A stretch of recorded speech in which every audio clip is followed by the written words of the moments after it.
Royce. So Ashley has quietly nurtured her love for poetry for many years. Her poetry provides her with a creative outlet for her own artistic voice. Now Ashley zooms in with one of her poems, after which we'll sit and chat. So Ashley, take it away. Hi, good morning. Thank you for having me today. So, the first poem I will be reciting is called Lost Pilgrim. You used to feel like home, now you're haunted. Poltergeists roam in the rooms, opening closets. My tears rival the stars. The way they blink faster before they die, my eyes. Fluttering in disbelief that the scene I didn't simulate stimulates me in the worst way. My scarred skin flayed. Now it's time to bury what's risen at the way. Charred wood makes the hickory smoke. A trail break in the ozone open. How to make sense of the pain. Showered by the rain. No one asked for the flood today. We just want a cool escape. Now we're in the disaster, colored alabaster, searching for a master switch at a broken altar. And that's it. It's fine. You have to, yeah. Thank you, thank you. That's beautiful. Thank you. Ashley, one of my dreams since high school was to be a poet, right? Dufton does not know this, but it really was. But for whatever reason, I just could not get the words together. And I always thought that as a poet, I have to rhyme. So You don't have to.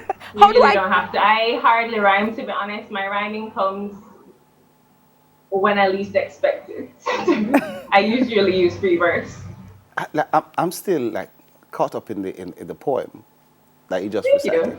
you. What inspired it? What is it about?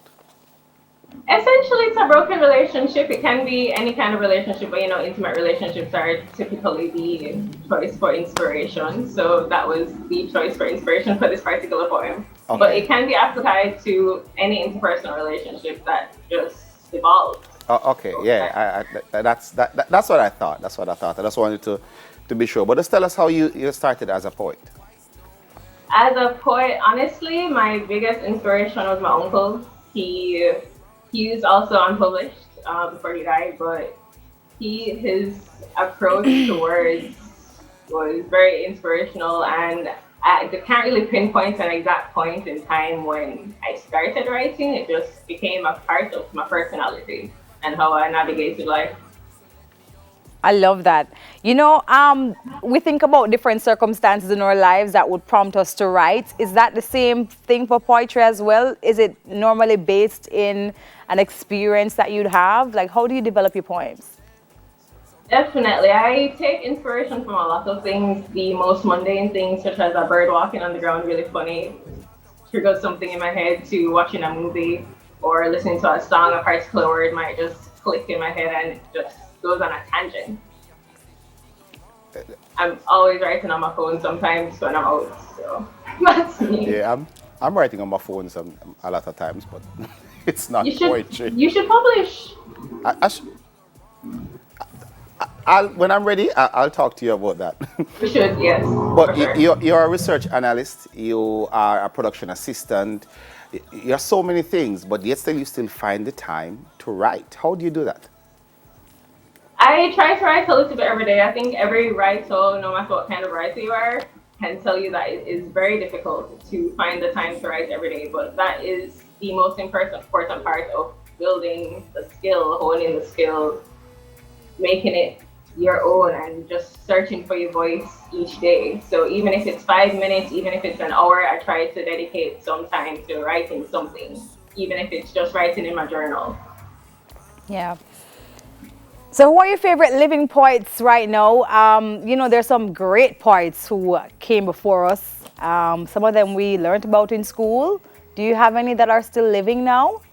Still living. Most of my favorite ones died, but Lorna Goodison is definitely a favorite. But Maya Angelou, definitely. Derek Walcott, may they rest in peace. They were great poets.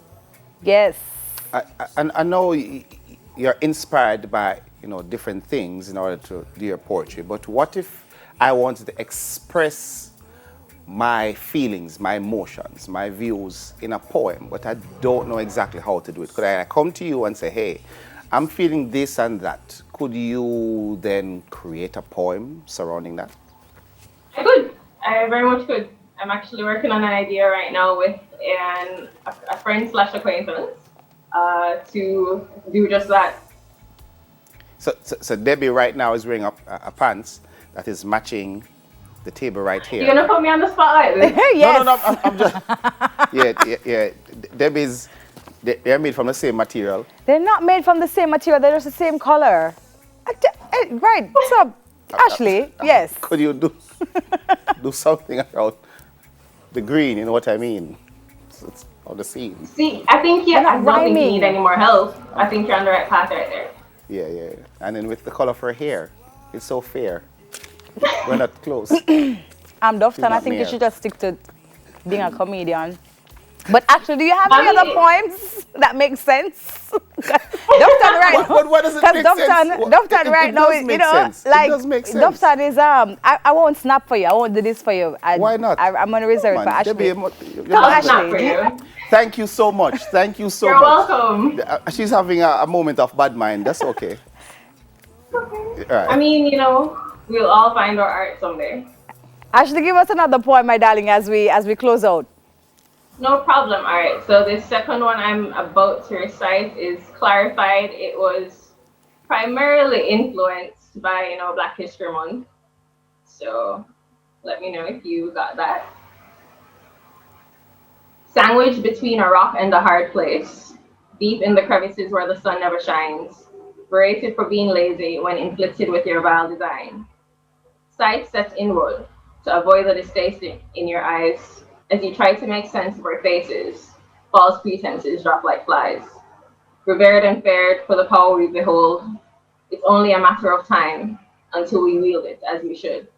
Strength in numbers, imbibed with pride, refrain from measuring us by our tears drying in the sun. Oh, I love that. Love that. Words, sound, power. Thank you so much, Ashley. Thank you for having me very much, Debbie. Let's all find our own voice and our passions and nurture them. Thanks, Ashley, for joining us again, where we can smile on the other side of this break. Please don't hurt me.